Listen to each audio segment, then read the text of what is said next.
আসসালামু আলাইকুম, সবাই কেমন আছেন? আলহামদুলিল্লাহ, আপনাদের দোয়ায় আমরা সবাই ভালো আছি। আপনারা কে কেমন আছেন অবশ্যই কমেন্টে জানাবেন আর আমার সালাম নেবেন। এখানে হচ্ছে আমরা শাশুড়ি বৌমা মিলে নারকেল কোড়াচ্ছিলাম। আর আজকে পিঠা বানাবো, কাটা পিঠা বা পুলি পিঠা যে যেটা বলে।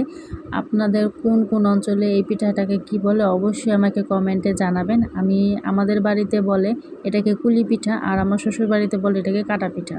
তো আপনাদের কোনটা বলে অবশ্যই জানাবেন। তো এখানে হচ্ছে নারকেল পাক দেওয়া শেষে আমরা সবাই চলে আসলাম এখানে পিঠা বানাতে। সবাই বলতে কি, তানিশা হচ্ছে পিঠার রুটি বানিয়ে দিতেছে রুটি মেকারে, আর এখানে হচ্ছে আমাকে পিঠাগুলো কেটে দিতেছিল আর আমি এখানে বসে বসে ডিজাইন করতেছিলাম। আর আমার না পিঠার ডিজাইন করতে খুবই ভালো লাগে, যেমন নকশি পিঠা, পাকন পিঠা আর হচ্ছে কাটা পিঠা বা পুলি পিঠা, এই সমস্ত পিঠার ডিজাইনগুলো করতে আমার খুবই ভালো লাগে। আমি হচ্ছে 3-4টা শেপের ডিজাইন দিয়েছিলাম, সব কটা আর কি শেয়ার করতে পারিনি, যে কটা পারছি সে কটাই দিছি। আর আরেকটা